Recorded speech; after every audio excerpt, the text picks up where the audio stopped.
साथ ऋतु सिंह।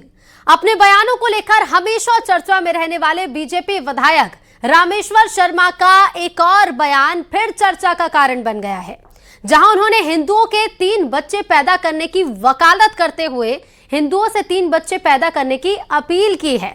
तो वहीं उनके इसी बयान पर अब सियासत गर्माती हुई नजर आ रही है। कांग्रेस ने उनके बयान पर पलटवार करते हुए इस बयान को सिर्फ असल मुद्दों से भटकाने वाला बताया है।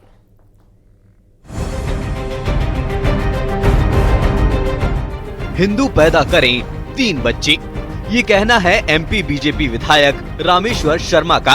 कम से कम आपको 5 से 25 बच्चे जो पैदा कर रहे हैं उनसे भी अगर हिंदुस्तान बचाना है तो 3 बच्चे तो हर हिंदू को अनिवार्य रूप से धीरे धीरे पैदा करना ही चाहिए। हाल ही में आरएसएस प्रमुख मोहन भागवत ने जनसंख्या संबंधी बयान देते हुए हिंदुओं को 2 से ज्यादा बच्चे पैदा करने की सलाह दी थी और संघ प्रमुख के इसी बयान का खुला समर्थन करते हुए बीजेपी विधायक रामेश्वर शर्मा ने हिंदुओं के लिए 3 बच्चों की वकालत की। 3 बच्चे होना कोई अपराध नहीं है, ये होना ही चाहिए और अच्छी बात है। कम से कम आपको 5 से 25 बच्चे जो पैदा कर रहे हैं उनसे भी अगर हिंदुस्तान बचाना है तो 3 बच्चे तो हर हिंदू को अनिवार्य रूप से धीरे धीरे पैदा करना ही चाहिए। ये जरूरी है, बच्चे सुसंस्कृत रहे, उनको संस्कार मिले, उनको शिक्षा मिले, उनको रोजगार मिले, ये परिवार चिंतक है। एक तरफ रामेश्वर शर्मा ने हिंदुओं को 2 से ज्यादा बच्चे पैदा करने की सलाह दी तो उनके इसी बयान को लेकर अब सियासत भी गर्मा गई। कांग्रेस ने रामेश्वर शर्मा के बयान पर पलटवार किया। पूर्व मंत्री पीसी शर्मा ने बयान पर हमला बोलते हुए इसे ध्यान भटकाने वाला बयान बताया और बेकार की बात करार देते हुए पहले बच्चों के लिए नौकरी मुहैया कराने की बात कही। जो बच्चे हैं जो इंजीनियर डॉक्टर होंगे उनको तो नौकरी दो पहले, नए उनको कहाँ से नौकरी दोगे? मैं कह रहा हूँ बार बार, ये हर फ्रंट पे फेल हो गए। इन्होंने कहा था पहले 2014 में 15 लाख सबको हर घर को देंगे, 2 करोड़ युवाओं को रोजगार देंगे, ये सब चीजें इनकी फेल हो गई। फिलहाल हिंदुओं के 3 बच्चे पैदा करने वाले बयान पर सियासी घमासान मचता दिखाई दे रहा है। बीजेपी के तमाम नेता और विधायक हिंदुओं को सलाह दे रहे हैं और 2 से ज्यादा बच्चे पैदा करने की बात कह रहे हैं, तो कांग्रेस इन बयानों को सिर्फ ध्यान भटकाने वाला बता रही है, जिसके बाद देखना ये होगा कि मध्य प्रदेश की राजनीति में अब क्या नया मोड़ आता है। भोपाल से न्यूज़ 18 के लिए शैलेंद्र भदौरिया की रिपोर्ट।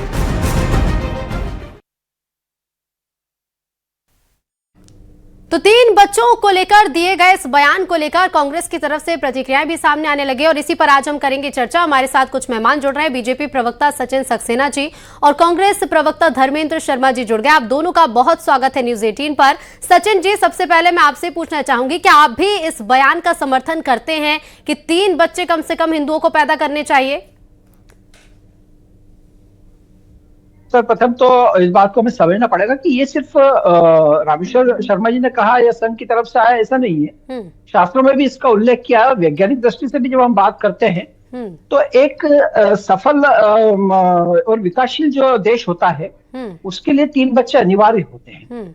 देखिए क्या रहता है, शास्त्रों की जब मैं बात करता हूँ तो निश्चित रूप से एक बच्चा स्वयं के परिवार के पालन के हिसाब से, एक बच्चा धर्म की स्थापना के हिसाब से और एक बच्चा राष्ट्र की रक्षा के हिसाब से। तो ये वो परिकल्पना है जो 3 बच्चों के लिए की गई है शास्त्रों में जब बात करते हैं। और जब मैं वैज्ञानिक दृष्टिकोण से बात करता हूँ तो निश्चित रूप से आपके हमारे सामने ऐसे कई उदाहरण हैं जो कि चीन का ही अगर मैं उदाहरण लेता हूँ तो जनसंख्या आबादी की दृष्टि से सबसे बड़ा हुआ करता था चीन एक समय पे, लेकिन उन्होंने फिर क्या करा, उन्होंने जनसंख्या नियंत्रण पॉलिसी लागू करी। तो उनका जो फर्टिलिटी रेशियो जो था, जनसंख्या का जो दर का जो रेशियो जो था वो 1% से कम हो गया। कहीं ना कहीं जब 1% से कम हुआ तो उनको चिंता हुई और उन्होंने फिर ये व्यवस्था हटा दी। अब वहां पे भी सब बच्चे कर पा रहे हैं। जापान की जब मैं बात करता हूं तो जापान में तो यह अब स्थिति हो गई है कि एक समय पे जापान पे जब ये प्रतिबंध लगा था और जापान पे जब ये बात की गई थी तो जापान वृद्ध देशों की गिनती में आने लग गया था। और जब जापान वृद्ध देशों की गिनती में आया तो अब वहां की ये स्थिति है कि वहां अब बच्चे इस प्रकार का मतलब बच्चे पैदा करने के लिए भी प्रोत्साहन राशि दी जा रही है। तो वास्तव में जब हम वैज्ञानिक दृष्टिकोण से भी जब बात करते हैं तो किसी भी देश के लिए अगर उसको कहीं ना कहीं आगे बढ़ना है, उसको किसी प्रकार से विकासशील देशों से विकसित देशों की तरफ जाना है तो उनको ये व्यवस्था लागू करना ही चाहिए। और कहीं ना कहीं ये व्यवस्था कार्यबल जो रहता है, देखिए क्या किसी भी देश का जब कार्यबल कम होता है तो निश्चित रूप से उस देश में हर प्रकार की अवनति आती है। तो कार्यबल कम ना हो इस दृष्टि से भी हम लोगों को 3 बच्चे पैदा करना ही चाहिए, और 3 बच्चे जब पैदा करते हैं और वो लोग जो सक्षम है, जो पालन कर सकते हैं, जो अच्छी शिक्षा दे सकते हैं, जो अच्छा स्वास्थ्य दे सकते हैं, लेकिन उन लोगों को सचिन तो जी, आगे बढ़ के कहीं ना कहीं सचिन समाज जी, का आप प्रदर्शन करना चाहिए। ठीक है, आप शास्त्रों के अनुसार बता रहे हैं, आप बता रहे हैं कि वैज्ञानिक तौर पर एक ऐसा सही साबित हो सकता है। विकसित भारत 2047 के लक्ष्य की ओर फिर कितना तेजी से आगे बढ़ेंगे? रोजगार का वादा किया गया था, रोजगार कितने लोगों को दिया गया? अभी इंदौर का मामला चल ही रहा है, तो कांग्रेस के सवाल तो फिर यही है कि आप 3 बच्चे पैदा तो कर लेंगे, लेकिन उन्हें साफ पानी कैसे पिलाएंगे फिर?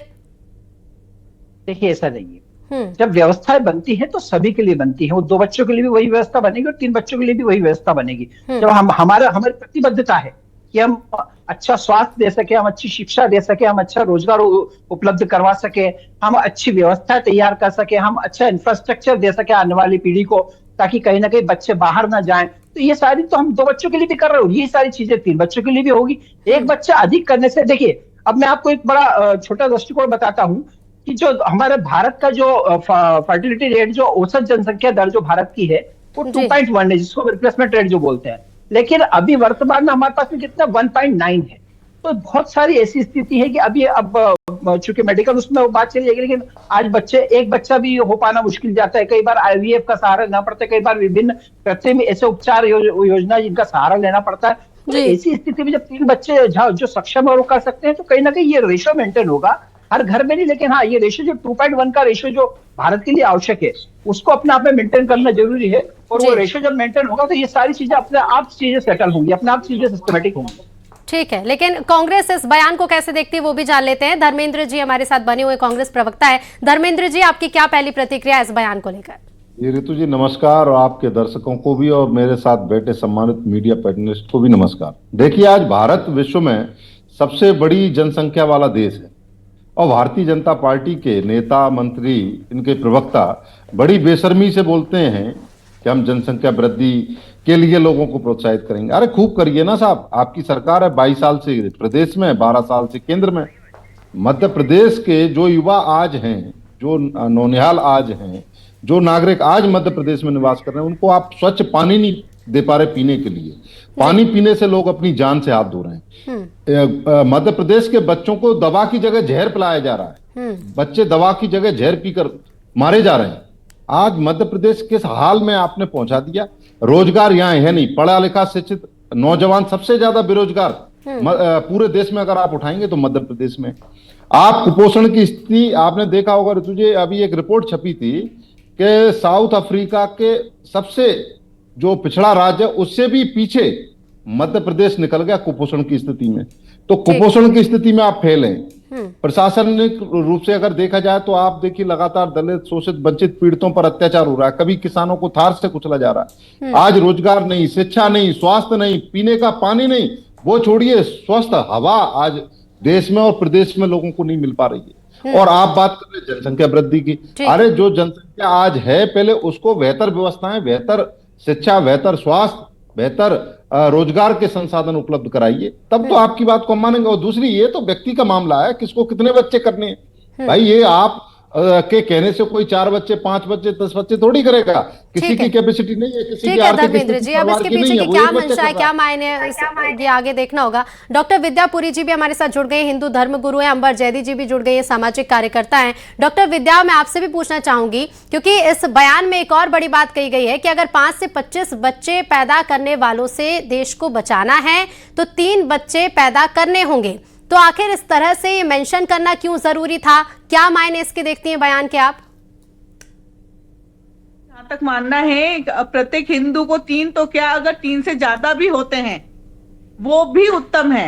अगर 3 से ज्यादा 5 भी हो जाए, 10 भी हो जाए तो कोई बड़ी बात नहीं है, क्योंकि हमको हमारे सनातन धर्म की रक्षा करनी है।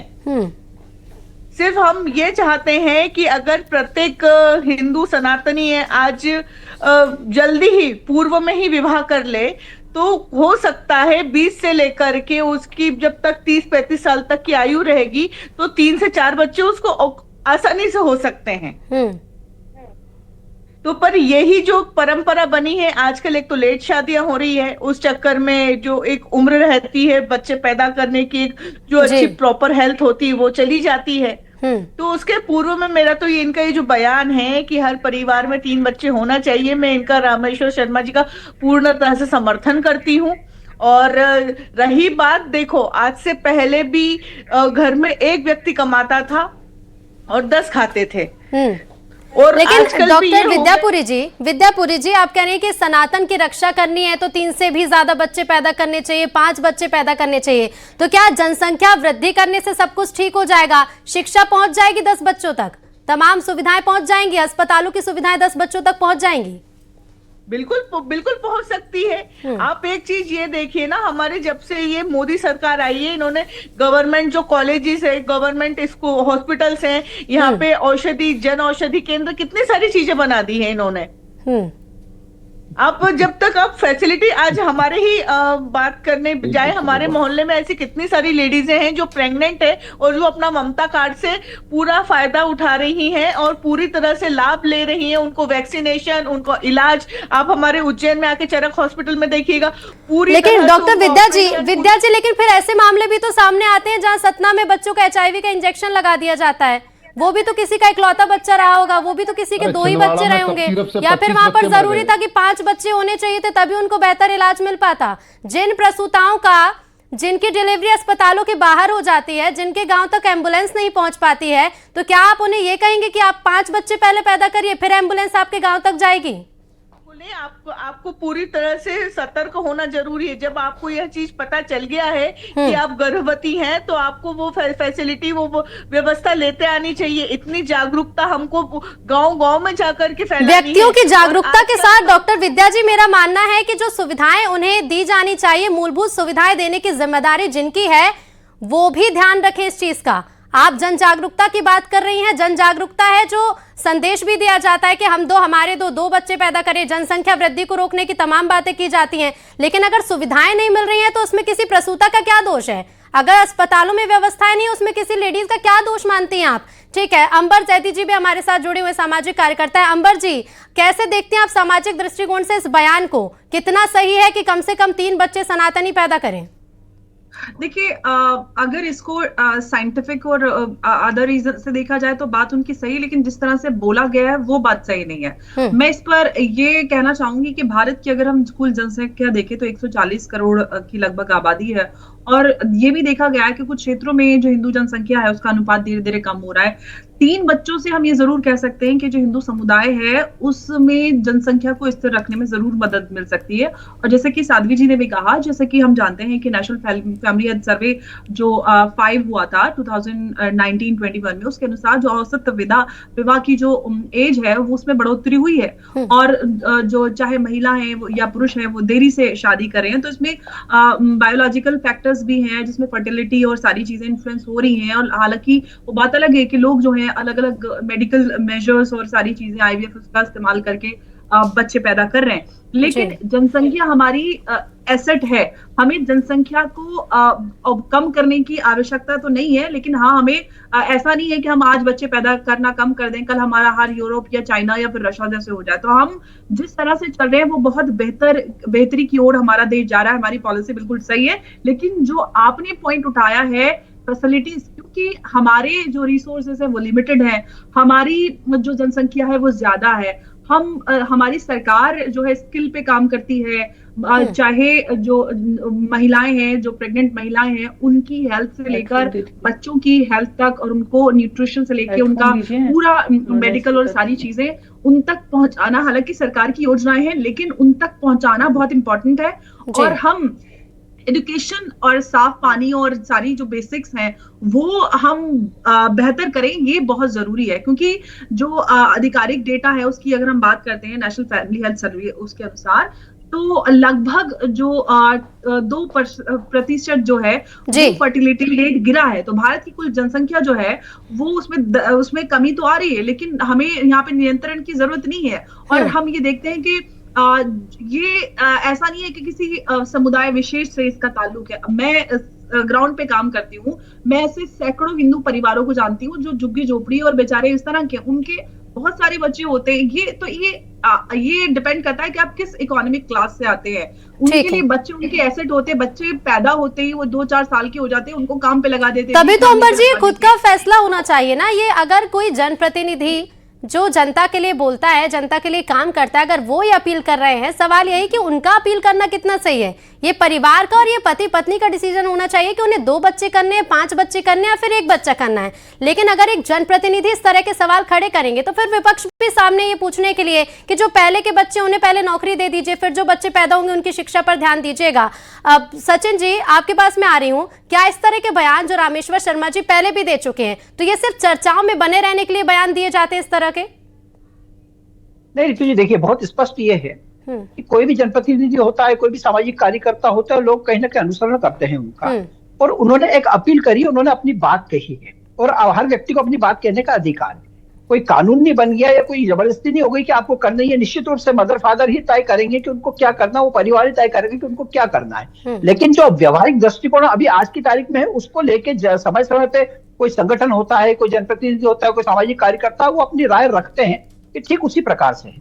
मैं अपने मित्र मेरे बैठे हुए हैं कांग्रेस के प्रवक्ता, मैं उनसे आपकी डिबेट में एक बात जरूर पूछना चाहूंगा, क्या वो इस 3 बच्चे की जो बात है, जो बात कही जा रही है, इससे सहमत है या नहीं है? क्या 3 बच्चे होना चाहिए या नहीं होना चाहिए? धर्मेंद्र जी जवाब, ठीक है, सबसे पहले जवाब ही ले लेते। धर्मेंद्र जी जवाब दीजिए, आप सहमत हैं या नहीं है? सचिन जी बहुत जल्दी जानना चाहते हैं। ये तो इस देश के प्रत्येक व्यक्ति का व्यक्तिगत मामला, उसके कितने बच्चे होने चाहिए। मैं तो आपकी क्या राय इस पर धर्मेंद्र जी? लीजिए मैं बता रहा हूँ, मेरी राय है, रामेश्वर शर्मा जी से और बीजेपी के प्रवक्ता जी से आग्रह करता हूँ, मोदी जी से कम एक बार इस आग्रह को करना चाहिए था इनको।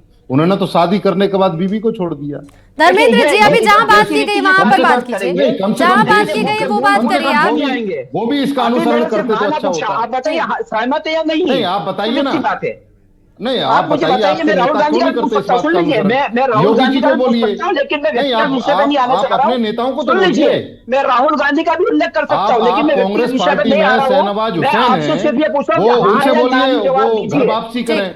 मुख्तार अब्बास नकवी हैं, ठीक है। अंबर जी कुछ कहना चाह रही, मैं लौटूंगी, आप दोनों के पास लौटूंगी। अंबर जी जल्दी से अपनी बात पूरी कीजिएगा। ठीक है सचिन जी, धर्मेंद्र जी मैं आ रही हूँ आपके पास, 2 मिनट का समय दीजिएगा। अंबर जी कुछ कहना चाह रही हैं जी। देखिए ये मुद्दा राजनीतिक मुद्दा नहीं है, इस पे हिंदू मुसलमान करने की आवश्यकता नहीं। हमें जो साइंटिफिक और जो हमारे स्टेटिस्टिक्स हैं और जो भविष्य में हमारे चैलेंजेस हो सकते हैं उसके आधार पर बात करनी चाहिए। मुझे लगता है कि 3 बच्चे करना जरूरी है। अगर हमें अपनी जनसंख्या को स्थिर रखना है तो 3 बच्चे करना चाहिए, क्योंकि 2 बच्चे आप रखेंगे तो रेशियो वही का वही रखेगा और हमारी जनसंख्या कम हो जाएगी। हम एक युवा देश है, ये हमारी ताकत है, ये एसेट है। तो आप यहाँ पे बेहुदी डिबेट में ना पड़िए। आपको स्टडी करके आना चाहिए कि टीएफआर की अगर आप बात करें तो मुसलमान कम्युनिटी का भी टीएफआर जो है गिरा है पहले की मुकाबले में। अगर पूरे ओवरऑल अगर हम टीएफआर देखें जो हमारा है 2.1, मुसलमानों का 2.36 है, जो कि पहले के जो सर्वेज आए उसके मुकाबले में बहुत ज्यादा गिरावट आई है। तो हमारे पूरे ही समाज में ओवरऑल अगर हम कम्युनिटी वाइज जाएं तो सभी में गिरावट आई है। तो हमें ऐसा नहीं कि हम गिराते गिराते जाएं और हमारा हाल यूरोप जैसा हो जाए, चाइना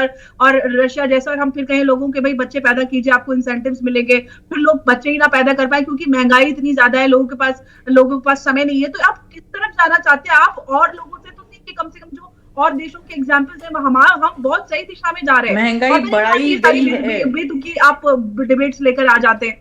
आप थोड़ा स्टडी करके आइए, अपना जो राजनीति आप करते रहिए और मुद्दों पर। महंगाई बनाई गई है, महंगाई है नहीं। ठीक है सचिन जी इस बात का जवाब दीजिए। ठीक है धर्मेंद्र जी मैं आ रही हूँ। सचिन जी इस बात का जवाब दीजिएगा कि अपील हुई वो एक तरफ, लेकिन उसमें मेंशन करना कि 5 से 25 बच्चे पैदा करने वालों से देश को बचाना है, इससे लेकर आपत्ति है सचिन जी? नहीं देखिए, निश्चित रूप से कहीं उन्होंने अगर कोई बात कही तो उनका अपना दृष्टिकोण हो सकता है, सीधी बात मैं आपको बताता हूँ। लेकिन ये बात भी तब आती है जब 1950 से लेकर आज तक का जब हम एक डेमोग्राफिक चेंज जो हम लोग देखते हैं, तो निश्चित रूप से हिंदुओं का जो परसेंटेज है वो 8%। जब चूंकि अंबर जेदी जी जब बातचीत करें तो वो मेरी बात से भी सहमत होंगी कि उनका 8% जनसंख्या रेशो कम हुआ है। वहीं जब हम मुस्लिम वर्ग की बात करते हैं तो उनका 43% रेशो बढ़ा है। ये भी आप और हमको इस बात को समझना चाहिए। हमारे असम को देख लीजिए, केरल को देख लीजिए, जम्मू कश्मीर को देख लीजिए, पश्चिम बंगाल को देख लीजिए, यहाँ पे कहीं ना कहीं वर्ग बढ़ा है। तो इन चीजों को भी हम इग्नोर नहीं कर सकते, इन चीजों को हम नकार नहीं सकते। लेकिन यह विषय वो नहीं है, यह विषय हम समग्रता से, व्यापकता से भारत की बात कर रहे हैं, राष्ट्र की बात कर रहे हैं। और जब हम राष्ट्र की बात करते हैं तो राष्ट्र हित के आगे हर चीज पीछे हो जाती है। तो निश्चित रूप से हमारा देश युवा रहे, हमारा देश विकासशील से लेकिन विकसित सचिन जी, जब की राष्ट्र ओर की बढ़े, बात होती और है तो इसके फिर लिए धर्मेंद्र तीन जी बच्चों विकास जो की पैदा बात भी तो करना करते हैं। आवश्यक है। सचिन जी, जब आप राष्ट्र की बात करेंगे तो फिर धर्मेंद्र जी विकास की भी बात करेंगे। तो निश्चय आप देखिए ना, विकास की जब बात करो तो हमारी दिशा में विकास हो रहा है। ठीक है, कहीं कोई घटना होती है इंदौर में दुर्भाग्यपूर्ण है, 18 ऐसा नहीं कि वो घटना नहीं होती। जहरीला सुन पानी लीजिए पीने सुन से लीजिए मर गए धर्मेंद्र जी, भाई। धर्मेंद्र जी, बात बात पूरी कर लेने दीजिए सचिन जी को, फिर मैं सुन लीजिए जब हम बात करते हैं निश्चित रूप से, आप ही की सरकार है ना 22 साल से। सुन लीजिए धर्मेंद्र जी, बात पूरी हो जाने दीजिए, मैं दे रही हूँ मैं पढ़ना नहीं चाहता, मैं तुतु में नहीं पढ़ना चाहता, इसलिए मैं आपसे पॉइंट टू पॉइंट जल्दी से बात पूरी कीजिएगा सचिन जी, समय की कमी। ऋतु जी, कोई भी इस प्रकार की घटना होती है दुर्भाग्यपूर्ण होती है। ये संवेदनशील सरकार है और इमीडिएट उन लोगों पे एक्शन लिया जिनकी लापरवाही सामने आई, और आगे भी ऐसे कई एक्शन आपको देखने को मिलेंगे। ठीक है, हम इस प्रकार का ठीक है, लेकिन इस बयान, जिस तरह का बयान है, इसका क्या विरोध होगा, समर्थन होगा, किस तरह पर इस पर चर्चाएं जारी रहेंगी, देखना होगा। फिलहाल आप सभी का बहुत शुक्रिया बातचीत में भाग लेने।